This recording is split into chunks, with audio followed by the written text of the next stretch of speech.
পাঁচকাহনী আমি সব্যসাচী আপনাদের সঙ্গে। আজকে বাংলাদেশ পরিস্থিতি নিয়ে অবশ্যই আমাদের নজর রাখতে হবে, কারণ আবারও কোচবিহারে অনুপ্রবেশের উস্কানি, বিজেপির উস্কানি, এবং এরকমও ঘটনা ঘটেছে যে তার কেটে রীতিমতো অনুপ্রবেশের চেষ্টা করা হচ্ছে।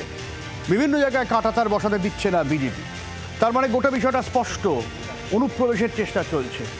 যদি কাঁটাতার বসে অনুপ্রবেশে অসুবিধা হবে, পাচারে অসুবিধা হবে, এবং লাগাতার সীমান্তে উস্কানি দিয়ে চলেছে এই বিজেপি, এই বাংলাদেশ ইউনুস সরকার। বিএসএফ যথেষ্ট গোটা বিষয়ে সংযত রয়েছে। আর এই সংযমের পরিস্থিতি যখন একেবারে কিনারায় দাঁড়িয়ে রয়েছে, তখন আজকেই ঢাকার ডেপুটি হাই কমিশনার, বাংলাদেশের ডেপুটি হাই কমিশনারকে তলব করা হয়েছে নয়াদিল্লির তরফে। বাংলাদেশ কি ভারতের কাছে মাথা ব্যথা হয়ে যাচ্ছে ক্রমশ? আজকেও অনুপ্রবেশকারী গ্রেপ্তার হয়েছে অন্তত দু জায়গা থেকে। এই নিয়ে আলোচনা করবো আজকের পাঁচকাহনে।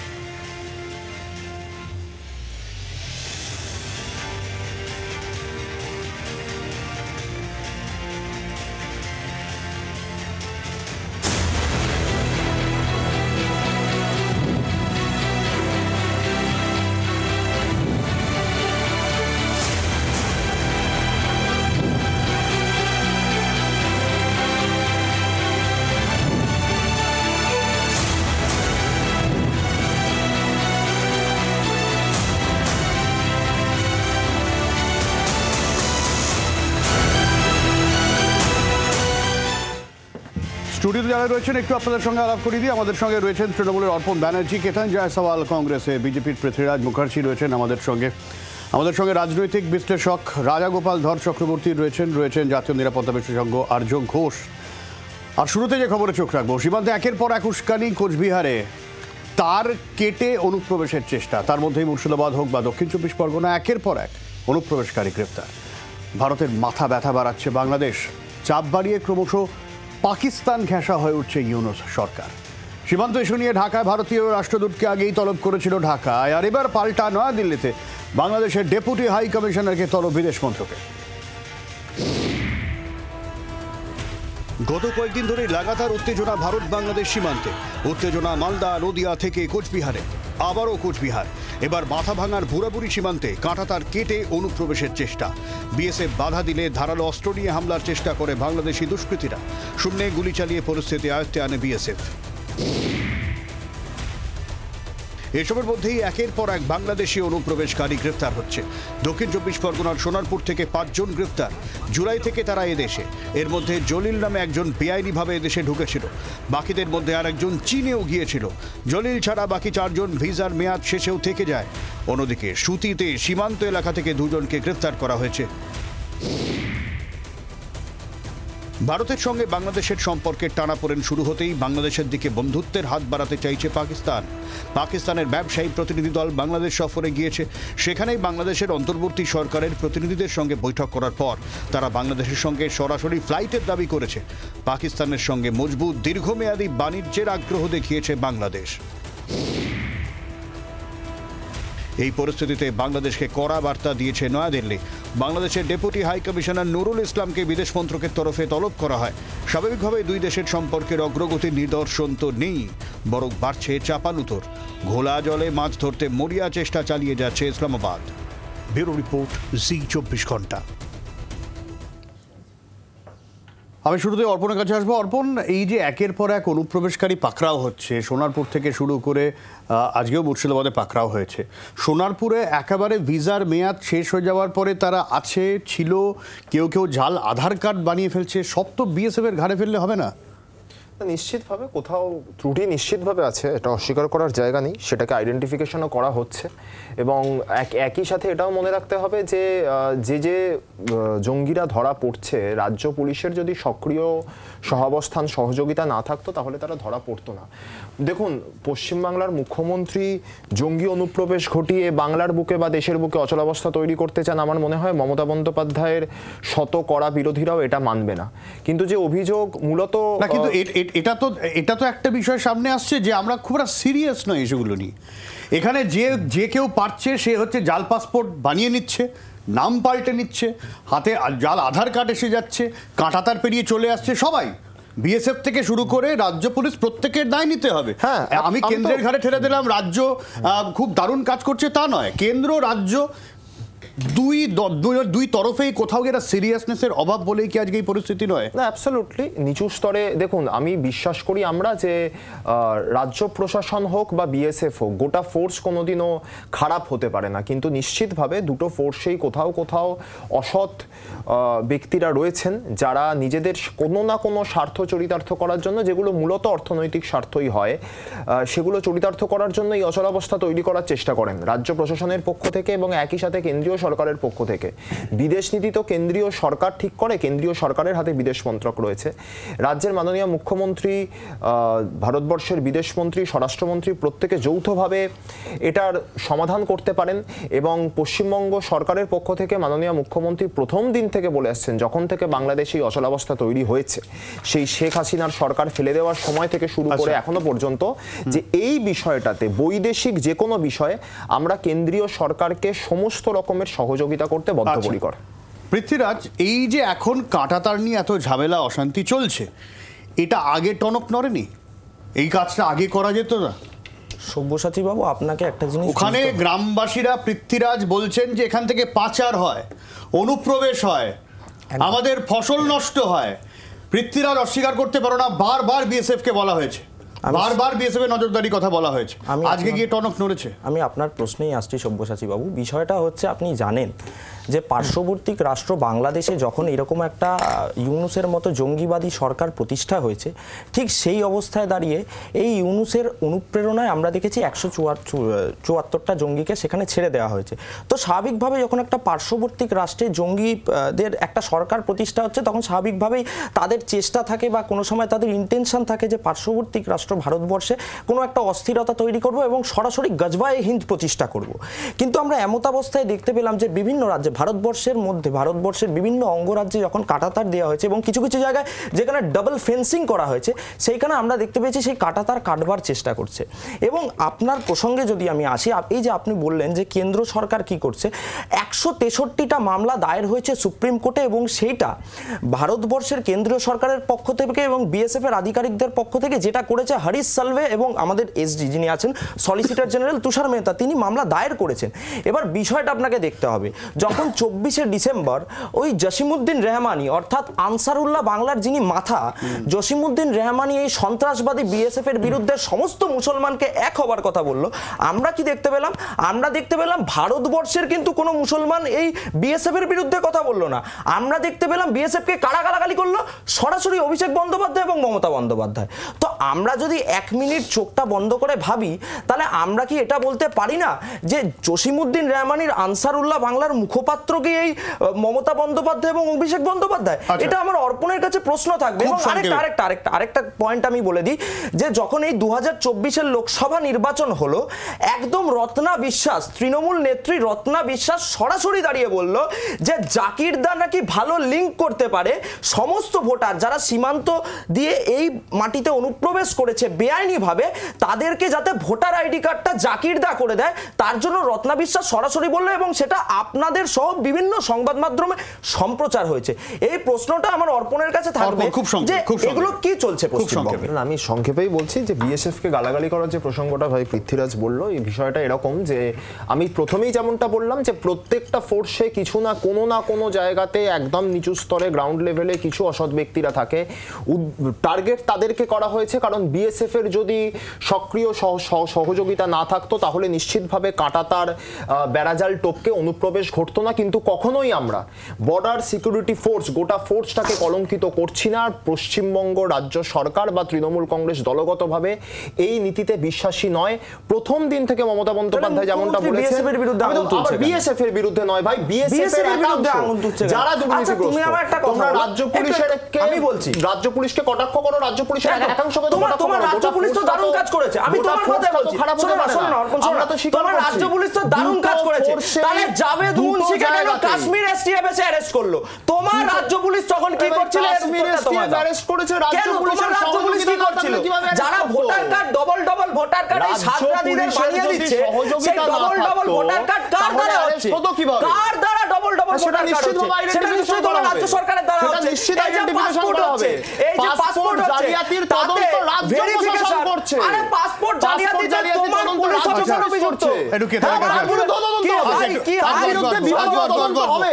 অর্পণ তার পৃথ্বীরাজ। বিরুদ্ধে তার তদন্ত মানে হবে। স্বীকার করছো যে আসবো তোমার আসবো আসবো প্রশাসন ব্যর্থ? কেতন দেখুন, এই যে যেটা চলছে এর বিরুদ্ধেই আমরা কথাবার্তা বলছি বা আমরা অনেকবার বলেছি যে বি সিরিয়াস, যে কথাটা আপনিও একটু আগে বললেন, আমরা এই কথা আমরা প্রথম দিন থেকে বলছি, বি সিরিয়াস। এটা যেটা আমরা দেখতে পাচ্ছি যে রাজ্য সরকার, কেন্দ্রীয় সরকার ওই যে আবাস যোজনা 100 দিনের কাজের মতো ওদের জন্য হয়নি, এদের জন্য হয়নি, দায়িত্ব চাপানো তোর এড়ানোর, মানে দায়িত্ব এড়ানোর যে রাজনীতি, এটা থেকে বিরত থাকতে হবে। কারণ এটা অন্য কোনো ইস্যু না, এটা ন্যাশনাল সিকিউরিটির একটা ইস্যু। এখানে যদি সিরিয়াস না থাকেন, এখানে যদি বিজেপি বাংলাদেশে যে ঘটনাগুলো ঘটছে সেটা নিয়ে বিজেপি এদেশে বা এ রাজ্যে সাম্প্রদায়িক রাজনীতি করবে, তাদের ভোট ব্যাংক কনসলিডেট করার চেষ্টা করবে, এদিকে তৃণমূল বলবে যে আমরা ললিপপ খাবো না। আপনাদের তো নির্দিষ্ট দায়িত্ব রয়েছে, আপনারা সেই দায়িত্বগুলো পালন করুন না। এই যে বাংলাদেশে যে ঘটনা এতদিন ধরে চলছিল, এক তো এখানে কেন্দ্রীয় সরকারের একটা ইন্টেলিজেন্স ফেলিয়ারের একটা বড় বিষয় আছে। এতদিন ধরে পড়শি রাজ্যে দেশে এই ঘটনাগুলো মানে সৃষ্টি হচ্ছিল, তখন কোনো টের পাইনি, এখনও কোনো ব্যবস্থা আমরা দেখতে পাচ্ছি না। ঠিক তেমনই দেখছি যে এই রাজ্যেও মানে যারা আছে এখানে রাজ্য সরকারের মদতে বা তৃণমূল লোকেদের এখানে ঘর বাড়ির থেকে নিয়ে আপনাদের সমস্ত রকম আইডেন্টিটি কার্ড থেকে নিয়ে সব কিছু তৈরি করে দেওয়ার ব্যবস্থা আছে। মানুষ যাবে কোথায় বলুন তো? আর একটা জিনিস যেটা আমরা দেখছি, খুব দুঃখ লাগছে, খুব খারাপ লাগছে দেখে, যে কেউ বলছে, যারা মুখ্যমন্ত্রী বললেন যে বিএসএফ লোক ঢুকিয়ে দিচ্ছে, একদিকে কেউ বলছে বাংলার পুলিশ। ব্যাপারটা বুঝতে হবে যে বিএসএফ হোক বা আর্মি হোক বা আমাদের যত যে বাহিনীগুলো রয়েছে, এরা কিন্তু মোদির বাহিনী নয়, এরা কিন্তু বিজেপির বাহিনী নয়, এগুলো দেশের বাহিনী। ঠিক তেমনই এই বাংলার যে পুলিশ আছে, এটা কিন্তু দিদির পুলিশ নয়, এটা হচ্ছে আমাদের রাজ্যবাসী, এটাও মানুষের। এটাকে এইভাবে করাটা উচিত না। যে মুখ্যমন্ত্রী বলে দিলেন যে বিএসএফ লোক ঢুকাচ্ছে, মানে বলুন তো বিএসএফ এর যারা ডিউটি করে বর্ডার এরিয়ায়, তারা কতটা প্রতিকূলতা উপেক্ষা করে ডিউটি করে, আর সেখানে এই ধরনের কথা বলা উচিত না। বাংলাদেশে যে সরকারটা চলছে সে তো এইগুলো করবে, কারণ হচ্ছে এই যে জোর দখল করে, যেখানে সরকার যারা দখল করে রেখেছে তারা মানুষকে তো পরিষেবা দিতে পারছে না, তারা তাদের ব্যর্থ হচ্ছে চারিদিক থেকে। এবার সেই ব্যর্থতা ঢাকার জন্য তারা ভারত বিদ্বেষ সেখানে জিগির একটা তুলবে, সেই জিগিরকে জিয়ে রাখবে। আমাদের যেটা দরকার, এই যে গ্যাংগ্রিন, সেটা ক্যান্সার হয়ে যাওয়ার আগে তার ট্রিটমেন্ট দরকার, সার্জারি করা দরকার। কারণ আমাদের 4000 কিলোমিটার বর্ডার বাংলাদেশ এর সাথে রয়েছে। বাংলাদেশ যদি আগুন লাগে, এই আঁচটা আমাদের এখানে পড়বে। আচ্ছা, আমি এই জায়গা থেকে কেতনের বক্তব্য ধরেই রাজাদার কাছে, রাজা, কেতন যেরকম বললেন যে কোথাও গিয়ে একটা এই গ্যাংগ্রিন হতে শুরু করেছিল, আমরা কি বুঝতে পারিনি যে বাংলাদেশে এই যে পরিস্থিতি তৈরি হচ্ছে ধীরে ধীরে, একদিনে তো নিশ্চয়ই হয়নি, আমরা কোথাও গিয়ে সিরিয়াসলি নিই এই গোটা বিষয়টাকে, এই সমস্যার কথা যা আজকে এত বড় আকারে এলো, যে আজকে ফেন্সিং দিতে বাধা দেওয়া হচ্ছে, একেবারে প্রকাশ্যে তার কেটে ঢোকার চেষ্টা হচ্ছে, বিএসএফকে ধারালো অস্ত্র দিয়ে আঘাত করার চেষ্টা করা হচ্ছে। হ্যাঁ, দেখুন 1974 সালে আমাদের দুই দেশের মধ্যে একটা এমওইউ সাইন করা হয়েছিল। সেখানে যেটা বলা ছিল যে বর্ডারের জিরো লাইনের 150 গজের পরে ফেন্সিং করতে পারবে ভারত, কোনো ডেভেলপমেন্টাল ওয়ার্ক করা যাবে না 150 গজের মধ্যে, এটা বলা হয়েছিল। সেই 74 সাল প্রায় আপনারা দেখতে পাচ্ছেন 50 বছর অতিক্রান্ত, কিন্তু এখনো আমরা যেটা জানতে পারছি প্রায় 900 থেকে 1000 কিলোমিটার পর্যন্ত এলাকায় ফেন্সিং করা হয়নি। এটা কেন এই প্রশ্নের জবাব তো রাজ্য এবং কেন্দ্র দুজনেরই দায়ের। রাজ্য যদি মনে করে মানে কেন্দ্র ফেল করেছে, তাহলে রাজ্যের দায়িত্ব রয়েছে, রাজ্য তো বলবে যে হ্যাঁ এটা তো দরকার, এটা এই যে ফেন্সিং যদি না থাকে মানে ক্রস বর্ডার ক্রাইম চলে আসতে পারে, স্মাগলিং হওয়ার সম্ভাবনা থেকে থাকে। কেননা আমাদের দেশের অনেক জিনিসের সঙ্গে বাংলাদেশের জিনিসের পার্থক্য আছে, যে সমস্ত জিনিসের দাম আমাদের থেকে বেশি বাংলাদেশ, সে সমস্ত জিনিস তো এদেশ থেকে চোরা পথে যাবেই, আবার উল্টোটা হবে, যেগুলো আমাদের দেশের দাম বেশি ওদের থেকে আসবে। এটাই হচ্ছে স্মাগলিং এর থিওরি। তো এটা যখন সরকার জানে, 74 সাল থেকে তো এখন একটা বিশেষ গভর্নমেন্ট নেই, নানান গভর্নমেন্ট ছিল, তারা কেউই কেন এখানে এই যে ফেন্সিংটা করে, বোঝাই যাচ্ছে যে স্মাগলিং যেটা হতো, তার যারা দুষ্কৃতীরা এই স্মাগলিং গুলো করতো, তার স্বার্থ কিন্তু মানে খালি স্মাগলারদের না, তার স্বার্থ কিন্তু বা তার এই যে স্মাগলিং এর যে লাভ যেগুলো, সেগুলো কিন্তু অনেক দূর পর্যন্ত বিস্তৃত ছিল। আমি মানে সরকারি অফিসাররা নিঃসন্দেহে জড়িয়ে আছেন, রাজনীতিবিদ, টপ রাজনীতিবিদরা এখানে যারা তারাও জড়িয়ে ছিলেন বাংলাদেশের এবং পশ্চিমবঙ্গের দু দেশেরই একই অবস্থা। তার ফলে ফেন্সিং কেউ কোনদিন করেনি। এখন যখন সম্পর্কের তিক্ততা আসছে, নানান ধরনের আমরা জানতে পারছি যে এই বর্ডার খোলাতে বিপদ অনেক বেশি। স্মাগলিং থেকে যে সামান্য আয় হতে পারে তার থেকে অনেক বেশি রাষ্ট্রের ক্ষতি হতে পারে। এই ভাবনা চিন্তা তো কেউ তো করছেন সরকারের তরফ থেকে, দুই সরকারের তরফ থেকে যখন এটা বোঝা যাচ্ছে তখনই বিপদ ছাড়ছে। বাংলাদেশ এই সুযোগে বলার চেষ্টা করছে যে না, আমরা তো করতে দেবো না। ওরা বলছে যে আগে সরকার অনেকগুলো ভুল চুক্তি করে গেছে এবং 2010-এ একটা এমওইউ হয়েছিল, তাহলে সেই চুক্তিটাতে গন্ডগোল, এইসব নানান জানে বাহনা দেখিয়ে ওরা সেগুলো আটকে দিতে চায়। এটা বাংলাদেশ করেছে, কারণ স্মাগলিং এর বেনিফিশিয়ারি বাংলাদেশ। সুতরাং তারা এই সুযোগগুলো নিয়েছে। এখন যতটা দ্রুততার সঙ্গে ফেন্সিং করা যায় রাজ্য এবং কেন্দ্র মিশিয়ে, এখন এই সময় একে ওকে দোষ দিয়ে লাভ নেই। কেন্দ্র যদি ফেল করে থাকে রাজ্যকে পাস করতেই হবে, এটাই হচ্ছে আমার বক্তব্য। একদমই রাজাদা, আমি আপনার কাছে আবারও পরে আসবো। আমি একটা বিরতির সময় হয়ে গেছে, বিরতির পরে আমি আর্যদার কাছে আসবো এই জায়গাটায় যেখানে অবশ্যই অতি দ্রুত ফেন্সিং করতে হবে, কিন্তু যদি তা না করা যায় এই মুহূর্তে দাঁড়িয়ে কতটা বিপদের মুখে ভারত এবং বাংলা সীমান্ত, বিশেষ করে অসম ত্রিপুরা তো রয়েছে। আর্যদার কাছে আসবো বিরতির পর, সঙ্গে থাক।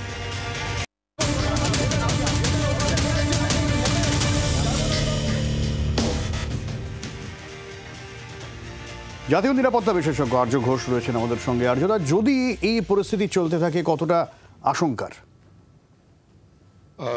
দেখুন, এটা সত্যিই আশঙ্কার। আমি অনেকদিন আগে থেকে সব জায়গায় বলে যাচ্ছি, সব সংবাদ মাধ্যমে, পাকিস্তান যেটা ওয়েস্টার্ন দিক থেকে যে প্যাটার্নটায় অ্যাটাক করতো আমাদের বা করে, এখনো করছে, সাউথ অফ পাঞ্জাল, জম্মু, রাজৌরি, ডোডা ইত্যাদি জায়গায়, সেইখান থেকে যেরকমভাবে ইনফিল্ট্রেশন হয়, সেই জায়গা থেকে এখন ওরা এই ইস্টার্ন বর্ডারটাকে ইউজ করতে চাইছে, 1 নম্বর। এবং এখানে ভাষাগত একটা সুবিধা আছে। ওখানে চট করে আপনার ট্রেন করার পরে আইএসআই এর ভূমিকা এর পেছনে অনস্বীকার্য। এবং তাদেরকে যদি ট্রেন করা হয়, যেহেতু বাংলা ভাষা, সেহেতু আপনি বুঝতে পারবেন না চট করে ভাষাগত সমস্যাটা।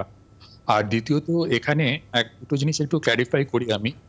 আমাদের এই যে বাংলাদেশের সঙ্গে বর্ডার অ্যারাউন্ড 4097 কিলোমিটার্স, এটাকে রেড ক্লিফ লাইন বলা হয়। এটা বাংলাদেশের 6টা ডিভিশনকে, মানে আমাদের 5টা রাজ্য, ধরুন যেমনি আসাম, তারপরে আপনার মিজোরাম, তারপরে আছে আপনার ত্রিপুরা, মেঘালয় অ্যান্ড ওয়েস্ট বেঙ্গল, পশ্চিমবঙ্গ। এই 5টা রাজ্য এই বাংলাদেশকে 6টা ডিভিশনে আলাদা করে রেখেছে। তো এই রেড ক্লিফ লাইনটা একটা জিনিস, এবং এটা বিশ্বের 5ম বৃহত্তম বর্ডার। এটা আমাদের সবাইকে মনে রাখতে হবে বিশ্বের। এবং এখানে আপনার 1972 সালে অ্যাকচুয়ালি একটা মুজিব ইন্দিরা প্যাক্ট হয়, এবং তার ফলে আমাদের এটা সিদ্ধান্ত হয় যে জিরো লাইন যেটা, সেইখান থেকে বর্ডারের জিরো লাইনটা, সেখান থেকে 150 গজের মধ্যে আমরা পার্মানেন্ট স্ট্রাকচার করতে পারবো না। ফেন্সিংটা পার্মানেন্ট স্ট্রাকচার নয়, ফেন্সিংটা জাতীয় সুরক্ষার মানে জন্য ব্যবহার করা হয়। এখানে একটা জিনিস উল্লেখ করবো আমি, আপনি দেখবেন এখানে যেটা চলছে, পাকিস্তানের আইএসআই জিনিসটা তো চলছে, তাদের প্ল্যানিংটা দেখুন। পাকিস্তানে যেমনি কাঙ্গারু কোর্ট হয়, বাংলাদেশেও কাঙ্গারু হয়ে গেছে, যার ফলে তারা আজকে এই ইউনুসের দখলদার দলকে স্বীকৃতি দিচ্ছে। এবং এখানে ওখানে তিনি বাংলাদেশের সেনা চিফ আছেন, আর্মি চিফ, তার ভূমিকা দেখুন। তিনি বার করে দিলেন শেখ হাসিনাকে এবং তার সঙ্গে বার করে দিলেন বিএনপির খালেদা জিয়াকে। এর মধ্যে আর একটা জিনিস আমি করবো, এখানে একটা মারাত্মক টেরর এলিমেন্ট আছে আপনার জামায়াতে ইসলাম, এবং তাদের সঙ্গে বিএনপির কাঠগড়া যতই তারা ওপরে দেখান, পাওয়ারের জন্য আলাদা।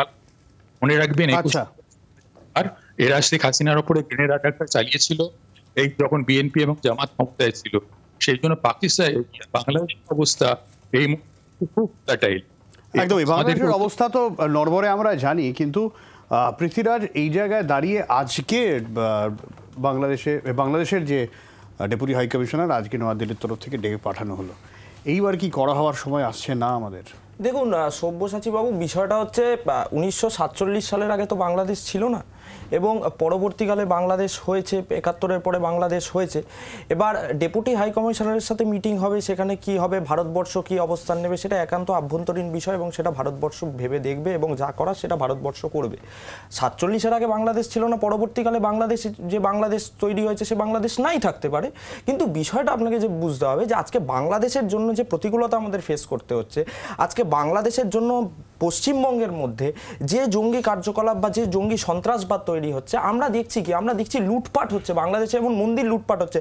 1192-এর সময়, সেই সময় মোহাম্মদ ঘুরির ডাইনাস্টি সেই সময় চলতো। এইখানে তুমি যেটা বারবার বলছো যে এই রাজ্যে অবাধে জঙ্গি কার্যকলাপ চলছে, তাহলে সেটা কেন্দ্রীয় স্তরে হস্তক্ষেপ হচ্ছে না। একটা কথা বলুন, 7 বছর ধরে সেলিম মাতব্বর এই রাজ্যে থেকেছে, দুবার মমতা বন্দ্যোপাধ্যায়কে ভোট দিয়েছে।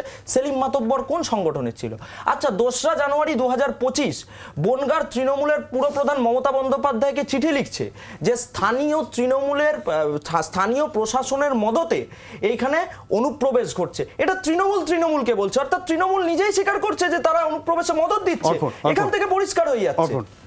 না, বিষয়টা হচ্ছে দুটো। সেটা হচ্ছে যে প্রথমত এই অনুপ্রবেশটা তো শুধু বাংলায় ঘটছে না, একই ধরনের অনুপ্রবেশ ত্রিপুরা এবং আসামেও ঘটছে।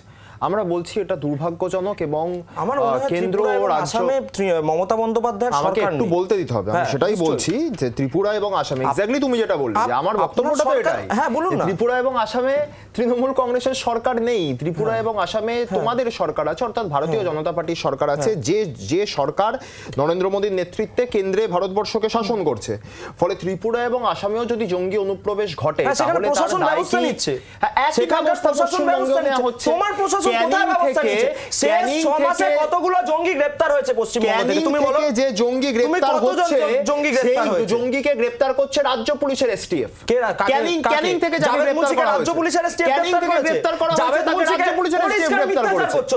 আমরা সংবাদ মাধ্যম সূত্র জানতে পেরেছি, আমরা সংবাদ মাধ্যম সূত্র জানতে পারছি। আমি আলোচনা আমি তোমার কাছে আবারও আসবো, কিন্তু বিএসএফ এর তরফ থেকেও বেশ কিছু পদক্ষেপ নেওয়া শুরু হয়েছে। তড়িঘড়ি কিরকম সেই আলোচনায় ফিরবো, বিরতির পর সঙ্গে থাকো।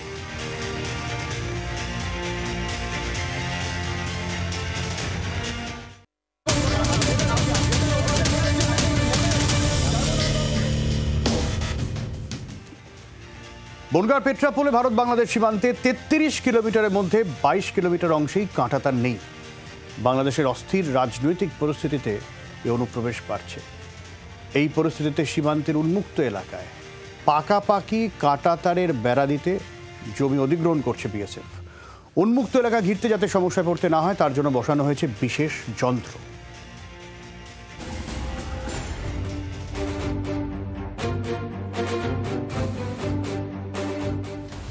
ওপারের অরাজকতার পরিস্থিতিতে অনুপ্রবেশ বাড়ছে এপারে, কিন্তু বনগাঁ পেট্রাপোলে ভারত বাংলাদেশ সীমান্তের বেশিরভাগ অংশই অরক্ষিত। সেই সুযোগে ভারতে ঢুকে পড়ছে বাংলাদেশি নাগরিক ও জঙ্গিরা। বিএসএফ এর কাছে এখন সবচেয়ে বড় মাথা ব্যথার কারণই অরক্ষিত সীমান্ত। ভারত বাংলাদেশের দক্ষিণবঙ্গ ফ্রন্টিয়ারের যে জায়গাগুলো সবথেকে বেশি স্পর্শকাতর, যেখান থেকে একেবারে অনুপ্রবেশ হওয়ার আশঙ্কা থাকে বা অনুপ্রবেশ হয়, তার মধ্যে অন্যতম হচ্ছে এই 5 নম্বর ব্যাটালিয়ন, যার মধ্যে পেট্রাপোল রয়েছে, যার একটা বড় অংশ এই 5 নম্বর ব্যাটালিয়নের টোটাল এরিয়া হচ্ছে 33 কিলোমিটার। তার মধ্যে 11 কিলোমিটার হচ্ছে ফেন্স, বাকিটা কিন্তু কাঁটাতারবিহীন, এবং সেখান থেকেই বহু ক্ষেত্রে একেবারে এই যে অনুপ্রবেশের ঘটনা ঘটে, যেটা অত্যন্ত চ্যালেঞ্জিং বিএসএফ এর জওয়ানদের ক্ষেত্রে। এই পরিস্থিতিতে পেট্রাপোলে ভারত বাংলাদেশ সীমান্তের উন্মুক্ত এলাকা কাঁটাতারের বেড়া দিয়ে ঘেরার উদ্যোগ নিয়েছে বিএসএফ। কাঁটাতারের বেড়া দিতে ইতিমধ্যেই পেট্রাপোল সীমান্তে 5 একর জমি অধিগ্রহণ করা হয়েছে। 3.5 একর জমি রেজিস্ট্রিও হয়ে গিয়েছে। বাংলাদেশে এইরকম পরিস্থিতি এবং যখন অনুপ্রবেশ বাড়ছে, সেই সময় একটা পজিটিভ দিক যেটা এক্ষেত্রে এই যে জায়গায় আমরা দাঁড়িয়ে রয়েছি, সেখানে এই 5 নম্বর ব্যাটালিয়নের ক্ষেত্রে বেশ কিছুটা জমি কিন্তু ইতিমধ্যেই বিএসএফ অধিগ্রহণ করতে পেরেছে। প্রায় 5 একর মতন জায়গা অধিগ্রহণ করা হয়েছে, এবং যেখানে আমি দাঁড়িয়ে রয়েছি এই যে বাসটা দেখা যাচ্ছে, এবং এই যে যেখান থেকে শুরু হচ্ছে কাঁটাতার, এই পর্যন্ত কিন্তু অধিগ্রহণ করা হয়েছে। এবং বিএসএফ এর জওয়ানরা এবং কর্তারা যেটা জানাচ্ছেন যে খুব শীঘ্রই ইতিমধ্যেই যে রেজিস্ট্রির কাজ সেটাও অনেকটা হয়ে গেছে, ফলে খুব শীঘ্রই কিন্তু এইখানে যে ফেন্সিংয়ের কাজ সেটা শুরু হবে এবং ফেন্সিংয়ের কাজ শুরু হলে তাহলে অনুপ্রবেশ এই অঞ্চলগুলো থেকে অনেকটা আটকানো যাবে বলে তারা আশাবাদী। সম্প্রতি মালদা ও কোচবিহার সীমান্তের অরক্ষিত অংশে কাঁটাতারের বেড়া দিতে গিয়ে বাধার মুখে পড়তে হয়েছে বিএসএফ জওয়ানদের, সে কথা মাথায় রেখে এবং অনুপ্রবেশ ঠেকাতে সীমান্তে কাঁটাতারে ট্রিপ প্লেয়ার নামে একটি যন্ত্র লাগানো হয়েছে। অনুপ্রবেশকারী বা কাঁটাতার কাটতে আসা ব্যক্তির শরীরের সঙ্গে সংযোগকারী তারের সংস্পর্শে যন্ত্র থেকে আগুন বেরোতে শুরু করবে। পাশাপাশি সীমান্তে পাচার ও চোরাচালান রুখতেও বিশেষ উদ্যোগ নিয়েছে বিএসএফ। আমরা এই মুহূর্তে জয়ন্তীপুর, পেট্রাপোলের জয়ন্তীপুর যে বিওপি সেখানে রয়েছে এবং যদি দেখি যে একটা 20 ফিট উঁচু নেটিং করা হয়েছে এবং তার পাশাপাশি এখানে বিএসএফের জওয়ানরা তারা রয়েছেন। কেন এই 20 ফুট উঁচু এই নেটিংটা করা হয়েছে? স্মাগলিং রুখতেই কিন্তু এই ধরনের নেটিং করা হয়েছে। বাংলাদেশের নৈরাজ্যের পরিস্থিতিতে অনুপ্রবেশ রুখতে পাকাপাকি বন্দোবস্ত করতে তৎপর বিএসএফ। ক্যামেরায় জয়ন্তর সঙ্গে পিয়ালি মিত্রের রিপোর্ট, জি24 ঘন্টা। আমরা যে খবর দেখালাম এবং এই মুহূর্তে আমাদের যে খবরে যেতে হচ্ছে, মুখ্য সচিব সাংবাদিকদের মুখোমুখি হয়েছেন মেদিনীপুরের স্যালাইন কাণ্ডে। কি বলছেন তিনি, সরাসরি শুনুন। আরো ক্যারি করার জন্য নির্দেশ দিয়েছি। প্রাথমিকভাবে যেটা হয় কি সবসময় একজন সিনিয়র ডক্টরের প্রেজেন্সেই এটা করা হয়, কিন্তু ওখানে যারা ছিলেন ওরা ট্রেনি ডক্টরস, ওরাই এটাকে হ্যান্ডেল করেছেন। সেই জন্য আমরা মনে করি it is not as per the standard operating procedure and as per the guidelines. তাহলেও যে ডিটেল ইনভেস্টিগেশনস করার পরে আমরা কাদের কি ইনভলভমেন্ট আছে বা কারা কীভাবে এই কাজের সঙ্গে বা ট্রিটমেন্ট প্রসেসের সঙ্গে যুক্ত ছিলেন, কি নেগলিজেন্স আছে, কত এক্সটেন্ট অফ নেগলিজেন্স আছে, এটা ডিটেল ইনভেস্টিগেশনে জানা যাবে। আর আমরা সবসময় যেটা আপনারা জানেন, আগেও আমরা নির্দেশ দিয়েছিলাম যারা ট্রেনি ডক্টরস হন ওদেরকে সবসময় সিনিয়র ডক্টর ও এক্সপার্ট ডক্টরের অধীনেই কাজ করতে হয় আর একটা প্রপার ডিউটি রোস্টারও মেনটেন করতে হয়। তো আমার যেটা প্রাথমিকভাবে দেখা যাচ্ছে কি এরও একটা ভায়োলেশন হয়েছে। মেডিসিনস, ড্রাগস, ইকুইপমেন্টস নিয়ে আমাদের একটা সিস্টেম ইন প্লেস আছে যার মাধ্যমে আমরা প্রকিউরমেন্ট অ্যান্ড সাপ্লাইজ ব্যাপারে সবসময় মনিটর করা হয় হেলথ ডিপার্টমেন্টের মাধ্যমেও। এই ক্ষেত্রেও আমরা যে স্যাম্পলস কালেক্ট করা হয়েছে ও ডিটেল ইনভেস্টিগেশন জানিয়ে পাঠানো হয়েছে। রিপোর্টও, প্রাথমিক রিপোর্টও যেটা এসছে তার মাধ্যমে আমরা যে মেডিসিনস এবং ড্রাগস ওখানে ইউজ করা হয়েছে যাদের রিপোর্ট চলে এসছে ওটাকে আমরা রিমুভ করে দেওয়ার নির্দেশ দিয়েছি এবং এটা ওখানে ইউজ করা যাবে না, এই ব্যাপারে হেলথ ডিপার্টমেন্ট নির্দেশ দিচ্ছে। আর যেহেতু এটাতে আরও নেগলিজেন্সেরও পার্ট আছে, আজকে আপনারা জানেন মাননীয় মুখ্যমন্ত্রী আমাদের হেলথ ডিপার্টমেন্টে 10 জন সিনিয়র অফিসার যারা বিভিন্ন ব্রাঞ্চ এবং ইউনিটের ইনচার্জ আছেন ওদের সঙ্গে একটা মিটিংও করেছেন, পুরো জিনিস রিভিউ করেছেন।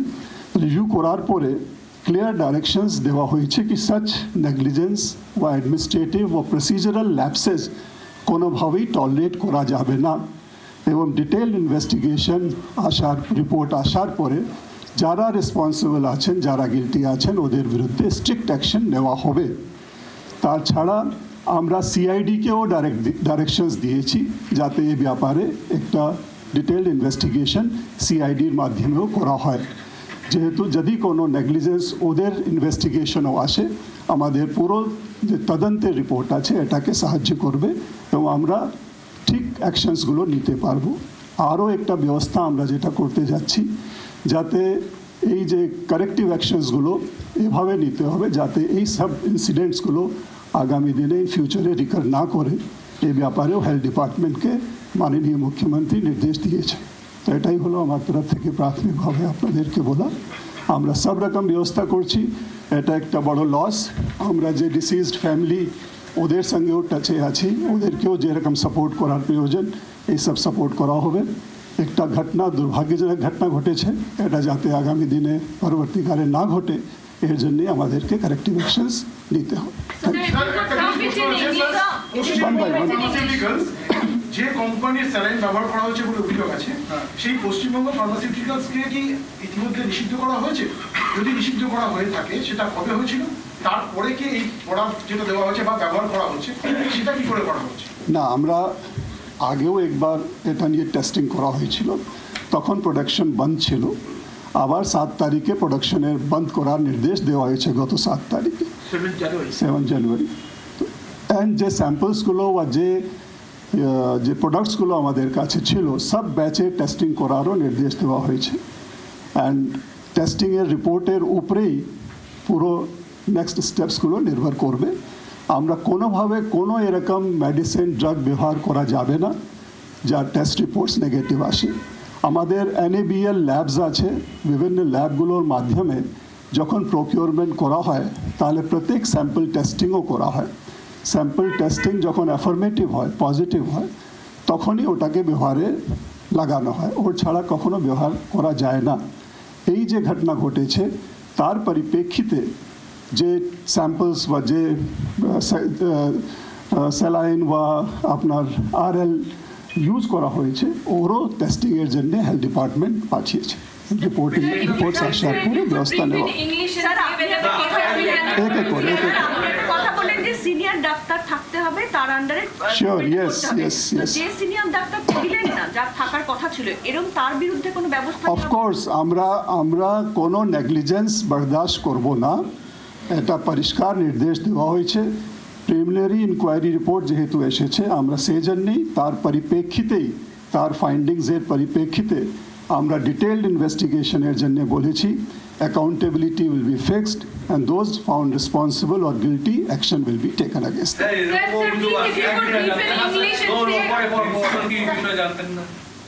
See, let the investigation report come in.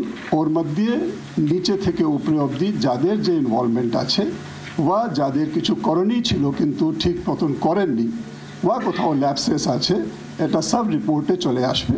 আর সেই জন্যে আমি বললাম আমরা CID-কেও দায়িত্ব দিয়েছি, ওরাও ইনভেস্টিগেশন করবেন। CID ইনভেস্টিগেশন করবে, আবার যদি কোনো ল্যাপসেস, প্রসিজারাল ল্যাপসেস হতে পারে, অথবা কোনো যেভাবে যে SOP আছে সেভাবে কাজ করা হয়নি, তার জন্যে মৃত্যুর ঘটনা ঘটেছে, সব জিনিসকেই খতিয়ে দেখবে। পুরো অ্যাঙ্গেলস, পুরো অ্যাসপেক্ট, সব জিনিসকে সার্বিকভাবে যাতে তদন্ত করা যায় এবং কোনো জিনিস বাদ না যায়, এর জন্যই আমরা অ্যাডমিনিস্ট্রেটিভ ইনকোয়ারি এবং CID ইনকোয়ারি দুটোই করাচ্ছি। আগে লেট দি রিপোর্ট কাম, যতক্ষণ কোনো ইনভেস্টিগেশন রিপোর্ট বা প্রিলিমিনারি রিপোর্ট CID অথবা আমাদের detail investigation report departmental committee যেটা করছে ওখান থেকে না আসে, আমরা কারো বিরুদ্ধে কি অ্যাকশন নেব এখনই বলা সম্ভব নেই। কিন্তু নির্দেশ পরিষ্কার আছে, কোনো নেগলিজেন্স, কোনো ল্যাপসেস সেরকম যেখানে মানুষের জীবনের সঙ্গে সম্পর্ক আছে ওখানে কোনো এরকম নেগলিজেন্স বা ল্যাপসেস বরদাস্ত করা যায় না, অ্যাকশন নিতে হবে।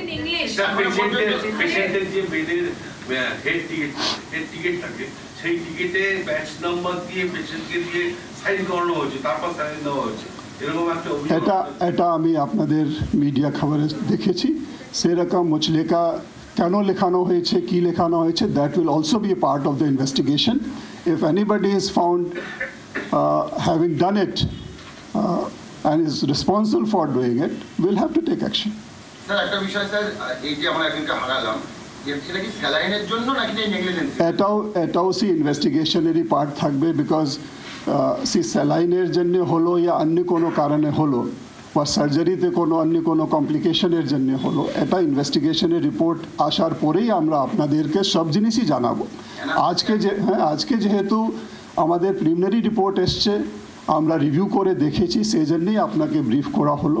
ডিটেল রিপোর্ট এবং CID রিপোর্ট আসার পরে আমরা কি অ্যাকশন নিতে চলছি বা কারা এর জন্য রেসপন্সিবল ছিল, রেসপন্সিবিলিটি ফিক্স করার পরে ওর মাধ্যমে যেটা হবে আমরা অবশ্যই আপনাদেরকে জানাবো।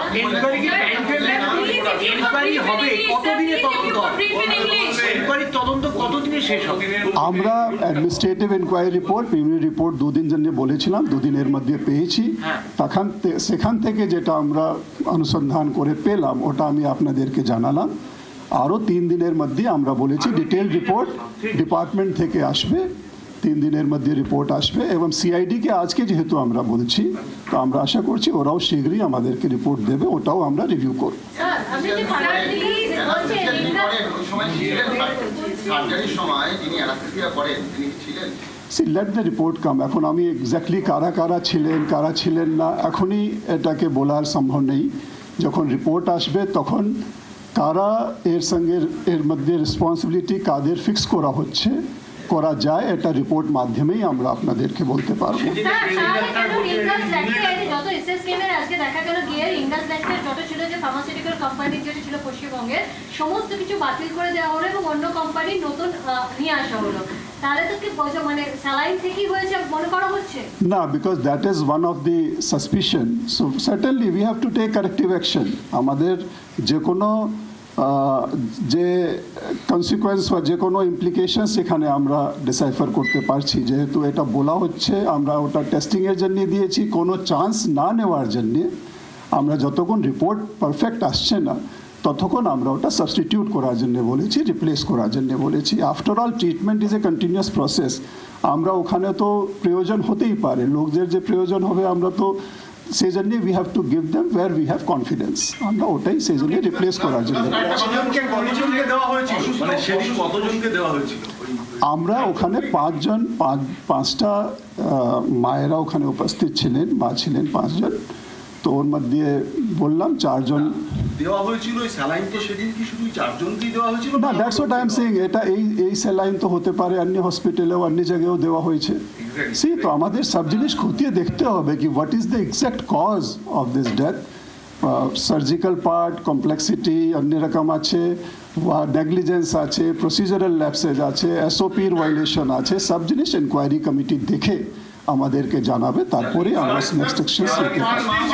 শিশুর 5টি যে শিশু এখনো রয়েছে তাদের শারীরিক অবস্থা এই মুহূর্তে কেমন? বিশেষ করে যার মা মারা গেছে সেই শিশুটির শারীরিক অবস্থা কেমন? ঠিক আছে, যেটা হেলথ সেক্রেটারি জানালেন এটা আমাদের বিভিন্ন এসএনসিউতে রয়েছেন, বাড়িতেও রয়েছেন, ওদেরকে আমাদের চিকিৎসা হ্যাঁ, yes. Sir, can you please brief in English that was it single lactate which was used? And has this, will the CID also CID will look into all the aspects of the issue or the matter under consideration or what we are looking into. সময়টা বিরতি, ফিরে আসি বিরতির পর, সঙ্গে থাকুন।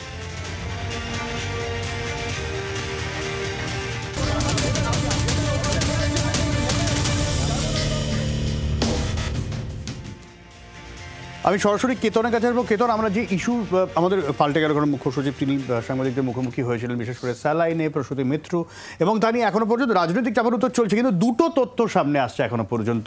এক, হতে পারে স্যালাইনের কারণেই এই মৃত্যু হয়েছে। 2, কোনো রকম চিকিৎসায় কোনো গাফিলতি। গোটা বিষয়টা এখন তদন্তের রিপোর্ট কি আসে তার উপরে। অবশ্যই দুটোই হতে পারে, আরও অন্যান্য কিছু হতে পারে, কিন্তু দায়িত্ব সেটা তো অবশ্যই রাজ্য সরকারের, হেলথ সচিব বা হেলথ মন্ত্রী, তাদের দায়িত্ব। কিন্তু আমরা যেটা দেখেছি এই ক্ষেত্র হোক বা বাংলাদেশের ইস্যু হোক বা অনুপ্রবেশের ইস্যু হোক বা এখানে জাল পাসপোর্টের ইস্যু হোক বা আরজি করে যে ঘটনাগুলো সেই ইস্যু হোক, মিড ডে মিল হোক চুরি হোক, চাল চুরি হোক, বালু চুরি হোক, সমস্ত ক্ষেত্রে যেটা দেখা যাচ্ছে যে এই রাজ্য সরকার একটা রাজনৈতিক দল, সেই রাজনৈতিক দলের একমাত্র নীতি সেটা হচ্ছে দুর্নীতি। তৃণমূলের একটাই নীতি, সেটা হচ্ছে দুর্নীতি। এই দুর্নীতির জন্যই কিন্তু এই যতগুলো দেখছেন প্রত্যেক দিন আমরা আলোচনা করি, প্রত্যেক দিন এই দুর্নীতি, প্রত্যেক দিন মানে আমরা বাংলা টেলিভিশনে কোনো একটা 1 ঘন্টার স্প্যান দেখাতে পারবেন না যেখানে দুর্নীতি নিয়ে, এই রাজ্য সরকারের দুর্নীতি নিয়ে আলোচনা হয় না। এই দেখুন 1 ঘন্টা আমরা পেয়েছিলাম বাংলাদেশ নিয়ে আলোচনা করতে, তার মধ্যেও একটা দুর্নীতির কেস যেগুলো আমাদের এই দুর্নীতি নিয়ে বলতে হচ্ছে। এটাই তো এই রাজ্য সরকারের চরিত্র। আজকে বলুন আরজি কর ঘটনা ঘটে যাওয়ার পর আমরা তো দেখলাম যে কত কিছু না, আমরা মানে পুরো সিস্টেমটা যে কত খারাপ হতে পারে একদম টপ টু বটম, এটা তো আমরা দেখলাম। মানে খারাপ কোয়ালিটির সিরিঞ্জ থেকে নিয়ে একটা সিরিঞ্জ রিইউজ হচ্ছে, স্যালাইন থেকে নিয়ে জাল ওষুধ থেকে নিয়ে সমস্ত কিছু তো যারা ডাক্তার তৈরি করা হচ্ছে সেখানেও একটা দুর্নীতি রয়েছে। যাদের হয়তো দক্ষতা নেই, যোগ্যতা নেই, তাদেরকেও দিয়ে দিচ্ছে যে আমাদের হয়তো অপারেশন করার জন্য। তো যেখানে পুরো সিস্টেমটা এতটাই দুর্নীতিগ্রস্ত হয়ে যাবে সেখানে এসব হওয়া তো স্বাভাবিক, সেখানে তো মানুষের প্রাণ যাওয়াটা তো স্বাভাবিক। পৃথ্বীরাজ না, দেখো সব্যসাচীদা, বিষয়টা হলো এই যে স্বাস্থ্য দুর্নীতি, এই স্বাস্থ্য দুর্নীতি নিয়ে আমরা বিজেপির পক্ষ থেকে খালি বলিনি, রাজ্যের বিধায়ক মদন মিত্র বলেছে স্বাস্থ্য দপ্তর নাকি দুর্নীতির ঘুঘুর বাসাতে পরিণত হয়েছে। আজকে তুমি আমায় বলো, এই যে মেয়াদ উত্তীর্ণ স্যালাইন ব্যবহার করা হয়েছে, আমরা আরজিকর ঘটনায় পরিষ্কারভাবে দেখতে পেলাম অভিযোগ কি উঠেছিল, human trafficking, biomedical waste trafficking থেকে শুরু করে, একটু আগে কেতন দাও অ্যাড্রেস করলো যে নিম্নমানের ওষুধ, সিরিন, স্যালাইন থেকে শুরু করে একাধিক জিনিস ব্যবহার করা হয়েছে। এবং তুমি আমায় একটা কথা বলো, এতক্ষণ আমরা বাংলাদেশ ইস্যুতে ছিলাম, অনুপ্রবেশ ইস্যুতে ছিলাম, রাজ্যের প্রশাসনিক প্রধান হিসেবে মুখ্যমন্ত্রী ফেলিওর হয়েছে, ঠিক আছে, ভূমি রাজস্ব দপ্তরের প্রধান হিসেবে মুখ্যমন্ত্রী ফেলিওর হয়েছে, ঠিক আছে, তুমি দেখো আজকে এখন আলোচনা করছি এখন স্বাস্থ্যমন্ত্রী হিসেবে মুখ্যমন্ত্রী ফেলিওর। তাহলে আমাদের যে দাবি ছিল, অর্থাৎ বিজেপির যে দাবি ছিল, দফা 1 দাবি 1 মুখ্যমন্ত্রীর পদত্যাগ, এইটা বলা কি খুব ভুল মনে হয় তোমার? আচ্ছা অর্পণ, প্রথমত দফা 1 দাবি 1 দাবিটা বিজেপির ছিল না, দাবিটা ছিল বাংলাদেশের শেখ হাসিনার বিরোধী মানুষজনের, সেই দাবিটাই এখানে বিজেপি অ্যাকোয়ার্ড করেছে। জয় বাংলা দাবিটা হচ্ছে জয় বাংলা স্লোগান নিয়ে, আমি তোমাকে বলি ভাই, জয় বাংলা স্লোগান নিয়ে তুমি যদি কিছু বলতে আসো, আমি মহামান্য রাষ্ট্রপতির একটি বক্তব্য শুনে দেব যেটা তিনি শেষ করেছেন। ওটা তুমি মাননীয় প্রধানমন্ত্রীকে বলো, রাষ্ট্রপতি মহোদয়কে জিজ্ঞেস করতে, তুমি মাননীয় রাষ্ট্রপতি মহোদয়কে জিজ্ঞেস করে নাও, তার ঊর্ধ্বে এই দেশে কেউ নয়। এখন বিষয়টা হচ্ছে সেলাইন নিয়ে যে ঘটনাটা ঘটেছে নিশ্চিতভাবে অনভিপ্রেত, এবং রাজ্যের মহামান্য মুখ্য সচিব যে সাংবাদিক সম্মেলন করলেন সেখান থেকে তিনি স্পষ্টত জানালেন যে রাজ্য প্রশাসনের পক্ষ থেকে যাবতীয় ব্যবস্থা গ্রহণ করা হচ্ছে এবং এটা নেগলিজেন্সি করা হয়েছে, যেগুলো করার চেষ্টা করা হচ্ছে সেগুলো গ্রহণ করা হয়েছে। যদি প্রমাণ লোপাট করছে, এখানে আবার সিবিআই এটা প্রমাণ করতে হবে, যাকে গ্রেফতার করা হয়েছিল তিনি জামিন পেয়ে গেছেন, তুমি মিলিয়ে জামিন পেয়ে গেছে রে বাবা, জামিন পেয়ে গেছে, জামিন পেয়ে গেছে। আরজি করার ঘটনায় দুর্নীতির যাদের বিরুদ্ধে অভিযোগ ছিল তারা জামিন পেয়ে গেছে। যদি তারা জামিন না পেতেন তাহলে তোমাদের বলার জায়গা থাকতো। জামিন পেয়েছেন তো, জামিন পেয়েছেন তো তারা এখনো পর্যন্ত, তদন্ত চলছে, যদি তারা দোষী হয় দৃষ্টান্তমূলক শাস্তি হোক, যদি দোষী হয় দৃষ্টান্তমূলক শাস্তি হোক, পার্থ চ্যাটার্জি দোষী হলে দৃষ্টান্তমূলক শাস্তি হোক, কিন্তু তার মানে অনুব্রত মণ্ডল দোষী হলে দৃষ্টান্তমূলক শাস্তি হোক। তোমাদের অমিত শাহ জামিন পেয়েছিলেন, তোমাদের অমিত শাহ তিহার জেলে গিয়েছিলেন, তোমাদের অমিত শাহ তিহার জেলে গিয়েছিলেন, পরবর্তীকালে তিনিও জামিন পেয়েছেন, তিনিও বেকসুর খালাস পেয়েছিলেন। ফলে আইনি প্রক্রিয়ায় আমাদেরকে অপেক্ষা করতে হয়, আইনি প্রক্রিয়ার মধ্যে দাঁড়িয়ে গলাবাজি করে হয় না ভাই, অপেক্ষা করতে হয়, অপেক্ষা করো, যদি তারা দোষী প্রমাণিত হয় তাহলে দৃষ্টান্তমূলক শাস্তি। আমি একটু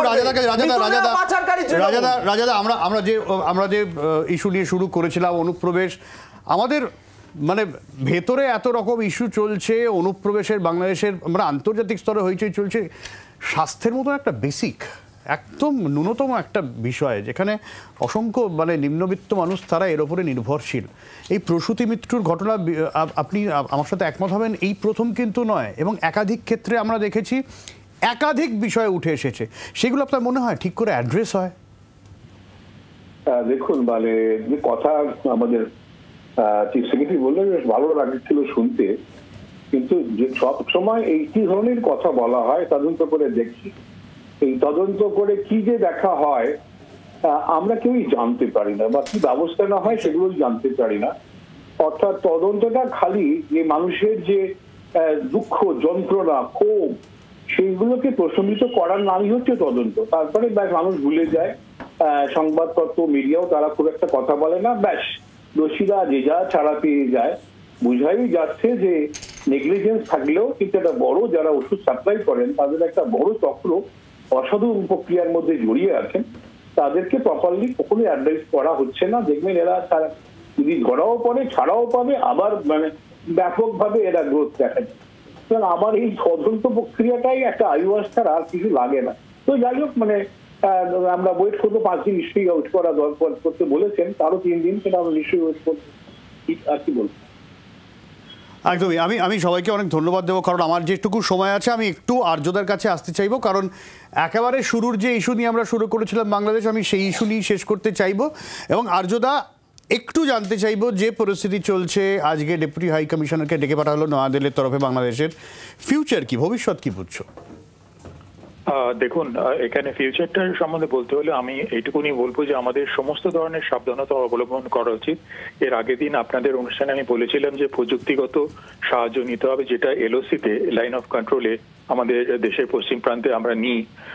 কয়েকটা প্রযুক্তির কথা আমি বলেছিলাম, সেই প্রযুক্তিগুলোর সাহায্য এখানে নিতে হবে, because it's a porous border. আর সেকেন্ড থিং হচ্ছে, এখানে আপনার একটা জিনিস লক্ষ্য করবেন, আবার আমি বলছি সাউথ অফ পীরপাঞ্জাল, যেখানে আপনার ওই ডেন্স ফলিয়াজ আছে, মানে ঘন জঙ্গল আছে, এরকম অনেক জঙ্গল আছে এইখানে। তো সেখানে সুড়ঙ্গ খুঁড়ে এইদিকে আসাটা অত্যন্ত মানে সুবিধাজনক ব্যাপার, এবং সেই দিকটা আমাদের লক্ষ্য রাখতে হবে।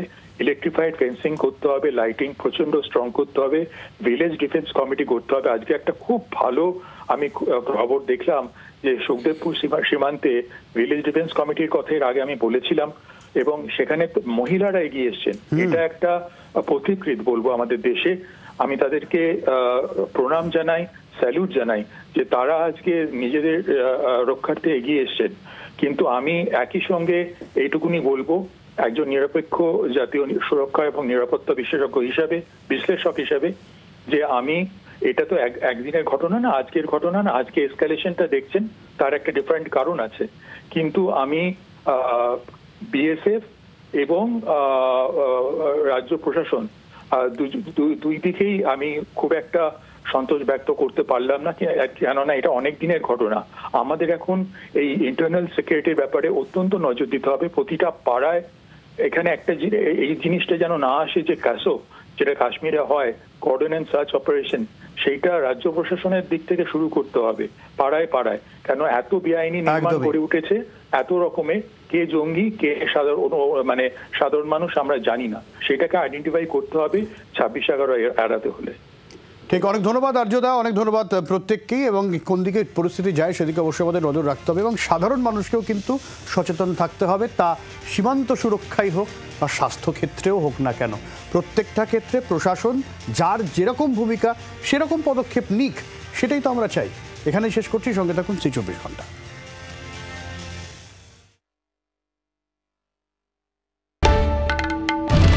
বাংলার আওয়াজ, বাঙালির আবেগ, জি 24 ঘন্টা।